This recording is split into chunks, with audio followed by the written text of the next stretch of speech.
What is up, MFers? Freaking Jack for the video today. It's one of my favorite of the entire month to film, and that is I get to tell you guys the best baits, the best applications of these baits, and the best locations to throw these baits all throughout the month of October.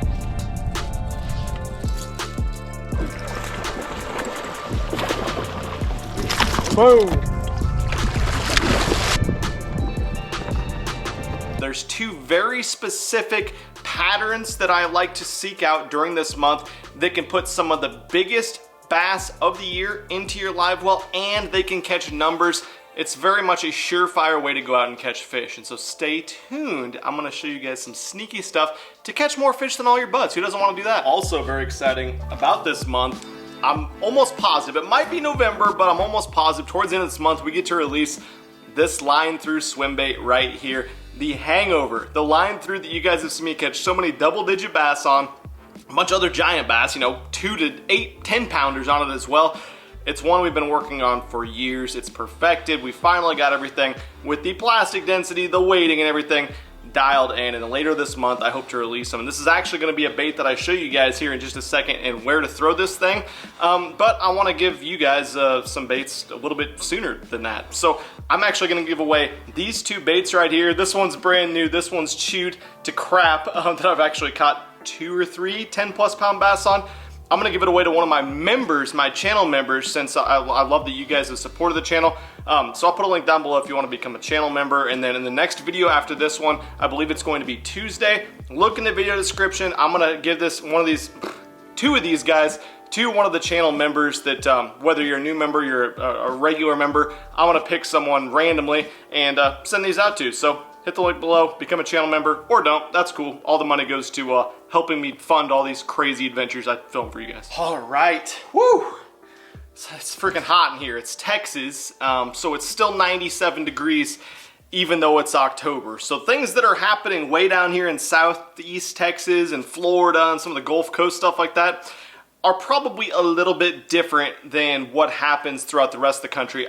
In today's video, I'm gonna try to really make it applicable to everyone, whether that be something that's gonna happen towards the end of the month if you're down south, or it's already happening up north. Lake of the Ozarks is a place we just were at, Watts Bar. It's already going down the Ozark areas and all the upper Midwest, East Coast, stuff like that as well. So it's gonna work for just about everyone. But let's freaking dive into this, guys. I don't know if there's like 4 baits or 5 baits that are the best baits for October, because October is a transitional month that's a lot like the spawn period, the pre-spawn, spawn, post-spawn period, to where the bass are moving, they're following bait, unlike they will probably any other month of the year, except for, you know, end of September, start of November. But October is really a month that I love to fish because the water temperatures are finally cooling. Again, I'm pouring sweat here. It's 97 outside, and it's gonna get there in Texas where it finally starts to cool down. It just isn't quite yet. But what's happening right now is, as those water temperatures cool,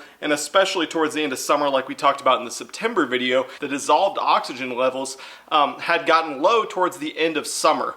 Now, we're gonna combine that, which is gonna cause the bait fish to go shallow because of the dissolved oxygen levels a lot of times, but combine that with the cooling water temperatures, and for whatever reason, those shad want to migrate towards the back of creeks, towards the back of pockets, whether they're threadfin shad, gizzard shad. They all like to make some type of a migration during this period. And bass, as you guys know, they're cold-blooded species. It's starting to get a little bit more comfortable for them, and this is the time of year I really start to see them stop being so leaned out, long, skinny, and they start to pack on some of those pounds. Unless you're way up north, I don't feel like the bass know that winter's coming and they need to put on all these pounds or anything like that.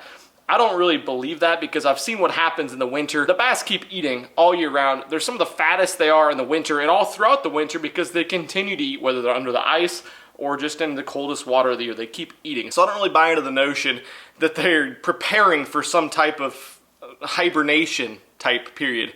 But for whatever reason, you know, cooler water temperatures, bass are putting on more pounds, and that just makes it more fun. The fish fight harder, they're bigger.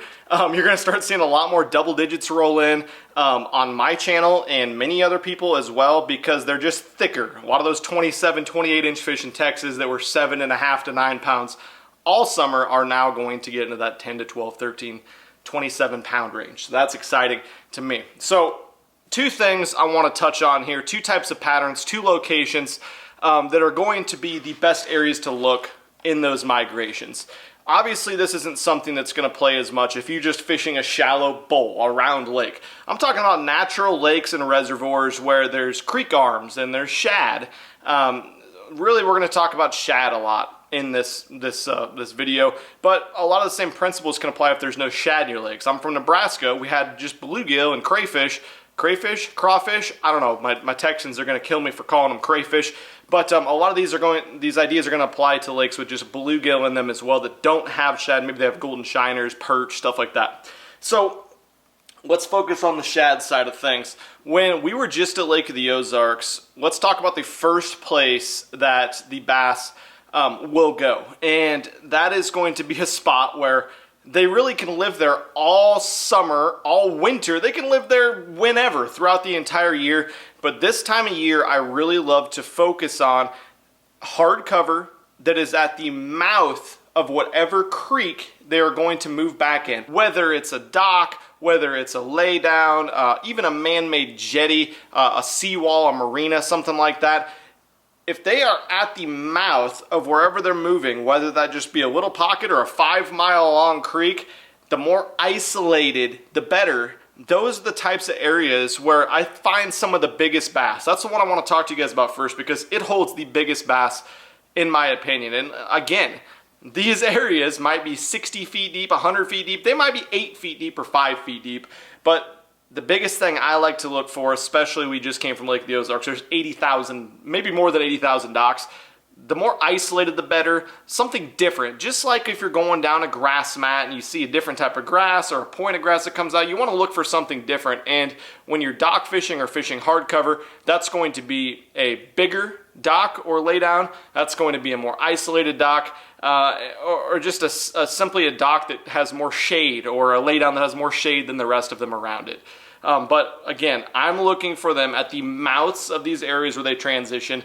I don't make it more difficult than that. I don't say, well, it's got to be going into the inside pocket with a pea gravel bank, or it's got to be, you got to look for them on secondaries. No, I either start there at the front on that dock, or lay down, or whatever. Brush pile is another great example. That's a great piece of cover this time of year. And that's truly a place a bass can live all year long, but especially right now, this is my favorite time of the year to fish it. So you guys saw me targeting those docks at Lake of the Ozarks with a glide bait. This is probably my favorite way to catch them. It's not always the best way to fish them, but it catches obviously giant fish, and it's catching fish that haven't seen a lot of baits that are this size simply before. And so these are baits that are just great for, especially if you're seeing a lot of gizzard shad, or I'll drop a little juicy tip in there if you're seeing a lot of loons around. Loons seem to really prefer to eat gizzard shad over thread fins. Bust out these bigger glide baits. And as you guys saw in those Lake of the Ozarks videos, or I guess you might see in the Lake of the Ozark videos coming up here, I don't think they're out quite yet, the bite windows open and shut really, really quick all year long. But that's something I was encountering a lot, where it'd be the Dead Sea until like noon or 1 o'clock. All of a sudden I'd start to see a little bit more feedback. The fish would start bumping these things, and then out of nowhere it's just like you go to a dock, boom, you catch one. You go to the next dock, boom. It's like a light switch flips on, and when that happens, you need to cover as much water as quickly as possible because it could slam shut in your face any second. Smaller shad type bait, bigger 6-cents draw glide bait. Depends on the mood of the fish that day, and sometimes they want a really slow presentation. That's when I'll go for a longer bait like this draw glide, or if they want a really short twitchy presentation, working it really quick to get a reaction strike, this guy right here is very effective. This is my favorite way to catch them on those isolated pieces of cover, docks, laydowns, brush piles over the top. This is absolutely killer. Now, one thing I like to do, if they're either not committing to this bait, a lot of times they'll come out and they'll pop it, they'll headshot it, they'll bump it, or if you have one, just come out and absolutely murder it and just not get the hooks, which happens often. Set that rod down, pick up the rod with your line through that's going to be coming out here not too long. A lot of line throughs on the market right now. Got the 6-cents whale that works well for this technique as well. Throw this in the exact same spot. Throw it past it, wind it back. A lot of times if a fish comes out and they feel this hard bait, you know, shad aren't plastic, they're not hard, they don't have hooks on them, they don't sting them. A fish, a lot of times that comes out and eats this isn't going to eat it again. Throw something that's, you already know that fish is there, even more natural, soft, gummy. Let them really get that bait, pop, tick, tick, tick, you know, let them get the weight of the fish, and then just absolutely crack them with that 7.7 MF rod that I throw this on. But that's my approach for it. Now, the same areas, a lot of times, if you're not getting fish to commit to that, or it's just slower, you're gonna see in these Ozark videos, I could feel when that bite window wasn't open. You know, I would go to some of my best docks, and for whatever reason, the fish aren't chasing anything out, or they're just flat out not in the mood where they don't want to bite. That's when you pick up a flipping bait. This time of year, with the fish eating, I think they're just eating really well. They're feeding up nice. I like to throw a jig. A Texas rig will absolutely get bit in this situation, but this is a month where you're catching more numbers of fish. They're more comfortable, and so a jig is almost always going to get a better quality bite. So that's when I'll pick up this 6 cents hybrid jig. I believe this is a 1/2 ounce size.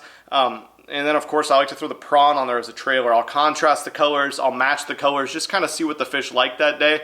But this beaver style, you know, straight, no action style trailer really seems to appeal to that good big size fish, that 3+ pound bite that we're all looking for this time of year. You can catch 10 pounders on it, of course, too, and you will catch the occasional small one, but I like this bigger profile. Now let's talk about where to target on these docks, you know, especially Lake the Ozarks or all these lakes with docks this time of year. They're not going to be as simple as just going down and pitching to the front corner and bam, you got one. Now that's another reason why this jig is really helpful, because you can only make so many casts across the dock with a bait like this, because you can't put it as many places as you can put this little jig or Texas rig. This is going to go across the front, down the sides, but so many of these docks have walkways, they have cables where you can't get this bait there, and I can't blame you guys if you don't want to pitch your $75 to $500 glide bait right next to a cable and have a 5 pounder come up and get it and frickin' saw you off. It's going to be a problem. That's when, you know, you pull out this guy. The best part to me of any dock is going to be the part that's the hardest for people to get to and has the most shade. Usually that's in conjunction, and a lot of times that's where the back walkway meets the dock for a floating dock, or it's just that back side, that back corner float, just as far back in there as you can get it. Throw this divine jig and you're gonna freaking crack some. It's gonna be so damn much fun. All right, so moving on, let's talk about the second area that I'm in love with this time of year in October. Like I said, we're going to focus on the first isolated hardcover going into a pocket, and we're going to really go ham with the glide, the line through, or that jig if we're flipping. Now we're going to skip everything else in between, and we're going to go as far back as possible to the back of a creek. And now this is something that really played at Watts Bar for me. It's going to be going crazy all around the country, and that is a backboard style area. So what I mean by that is a lot of these creeks, the ones that I seek out, because you go to Lake of the Ozarks, you go to Watts Bar, there's hundreds if not thousands of creeks in this lake. So I look for the creeks that are going to go back, and it kind of flattens out the last third of it to like a bowl, maybe like a 10 to 20 foot deep bowl. There's not really a defined channel maybe sometimes. And then the back of it is either going to have a flat that comes up, like Lake of the Ozarks had a lot, where it was just a mud or like a shale or a gravelly type flat that comes up and it's like a foot deep or 2 feet deep up on top of it. Or at Watts Bar, if you're in a grass lake, a lot of lakes will have a straight up wall of grass where there might be a little bit of grass tapering up, but the more sheer, straight backboard in the back of that creek, the better, because those bass can have the comfort of sitting in that 10 to 20 foot ambush area. They will push the shad back, and it really allows you to maximize and be more efficient with catching these keeper size or really big size bass in these creeks. Because what happens if you have more of a tapering gradual flat, whether that be a tapering mud bottom, sand bottom, clay bottom, whatever that goes up, or a tapering grass flat with, you know, grass that starts out in 10 feet and then you'll see some coming up, and then all of a sudden it's just like starts to come up to the surface, and finally in the very back it's up to the surface. Those bass are catchable. You can catch bass, you can have great days like that, but it's going to require you to cover way more water. The ones where you have the flat with the mud that kind of really comes up at the end, those are absolutely money. So let's talk about the two different situations with that, where you have the mud bottom, clay bottom, whatever, and then you have the grass. So in the areas where you have the mud bottom, and I'm going to look for the exact same things I look for at the front of the pocket on the first pattern, and that is the more isolated cover that starts on the flat stuff and ends right on the drop off is going to be absolutely juice. Sometimes the fish want to hang out there on the very ends where it drops off. Again, those bass, the biggest ones of the entire lake, of the entire year, have no problem at certain times of the day. You're just going to have to test it and see, but they have no problem sliding up into the backside of those docks too, where they're not getting as much pressure and ambushing those bigger gizzard shad or even bluegill eaters as well. This guy, once again, is absolutely killer for those situations. If the water clarity calls for it, if the fish are just telling you, I was at Ozarks and I had a foot or less visibility sometimes and they were coming out and still crushing this damn bone-colored glide bait. If I can get it out of my carpet, throw this if you can. These two baits right here are going to be very, very good in those situations. Now, if we have a grass backboard, several different baits, they're no secret to go throw in those areas. So if we're moving up into the grass, I start thinking about topwater. This is one of the times of year you can get some of your biggest bites on topwater. I always have loved throwing topwater in tournaments for a kicker bite, but truly the mid to late fall time is when I think you can really catch the biggest bass of the year and rely in a tournament situation or just out fun fishing on a topwater bait.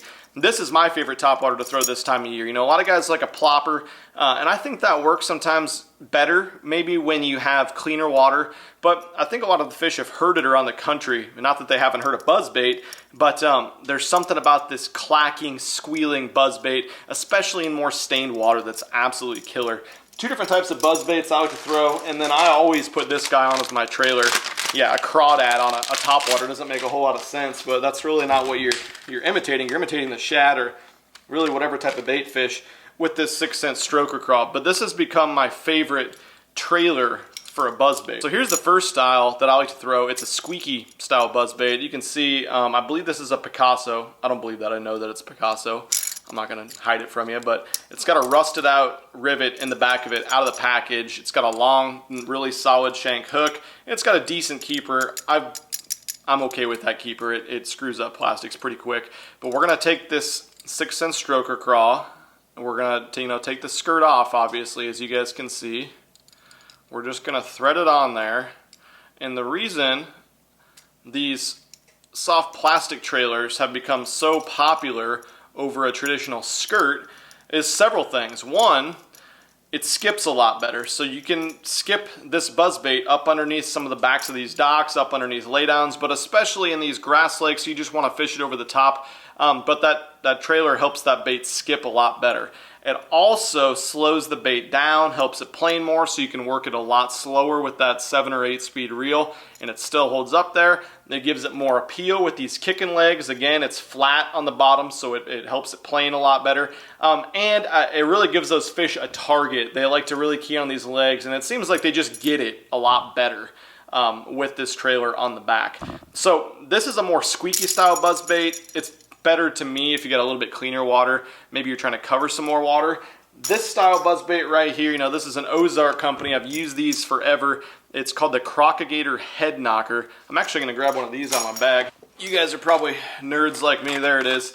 And if you go to the local tackle shop, you got to go try everything. And it's cool in the Ozarks area. There's such a big fishing culture that there's all these local brands that make their homemade tackle. But this is the one I've been using, forever. I've been using this head knocker for 10 plus years probably.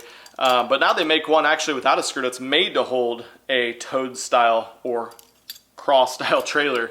So it actually comes with no skirt, comes with a little bit better keeper than any of the others. And this one is great because it actually knocks.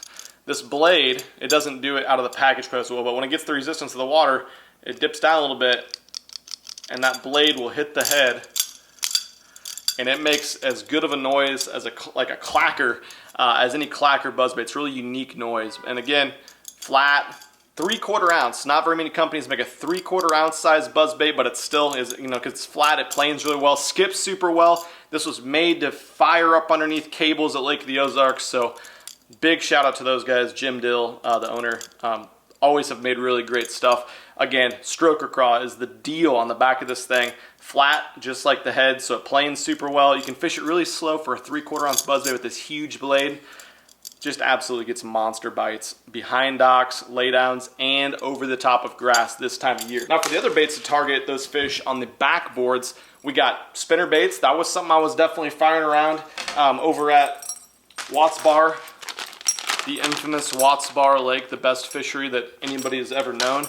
I'll take this 6 cents spinner bait and I'll put a little juggle on the back of it. You guys know I throw the hover juggle, but this is a great application for the Juggle Minnow 2.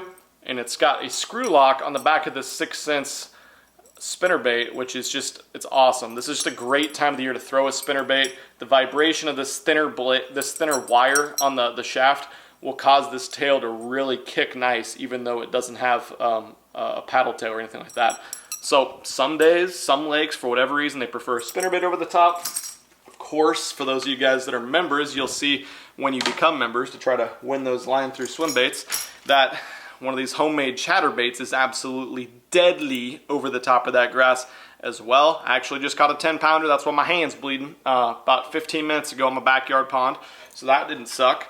So a chatterbait's really, really good. And then another sneaky option that is something different. I always talk to you guys about trying to do something different because you can catch bigger fish a lot of times than the people that are fishing around you. And that is throwing this super, super effective, sneaky, unique bait called the 6 cents whale, the 4.5 inch size. I'll put it on this little 4-aught beast hook. It's an 1/8 ounce weight, I believe. The lighter the weight on these keel weighted hooks, the more action and head wobble this guy is gonna have. And it just fits that one perfectly. This really, really lightweight is gonna keep it down enough that it's not like a weightless bait. It's not gonna roll over. It's gonna keel it really nice, but it's light enough. Like I said, that head, you're gonna see it wagging like a sunbait. It is absolutely deadly. The same areas as you're throwing these different chatterbaits, spinner baits, right on that grass edge, when they're pushing that bait back, it's absolutely gonna get freaking munched. I love this bait. All times of the year, but October's a great time to throw it as well. All right, there we go, guys. Hopefully you enjoyed this October baits video. Don't forget, go become a member. It's $5. You can pay a gallon of gas for my my next trip to Florida here in a week, 4 days or so. But become a member if you want to. That's cool. And I'm gonna send out 2 of these new line through baits. Hopefully these hangovers will be out by the end of October. If not, it's gonna be the start of November. I'll let you guys know when they are. Actually get to go tomorrow and film a bunch of promo stuff with this bait. I'm freaking jacked. But yeah, guys, become a member if you want to. I'll link at the top of the description. And if you have any questions about any of these baits or any techniques for the month of October, there's a million different ways to catch them. These are my favorites to catch tournament winning fish, the biggest fish of the month, whatever. They're absolutely killers. So go out there and freaking apply these tips and catch more fish. Thanks for watching this one, Matt. I'm out of here. Peace.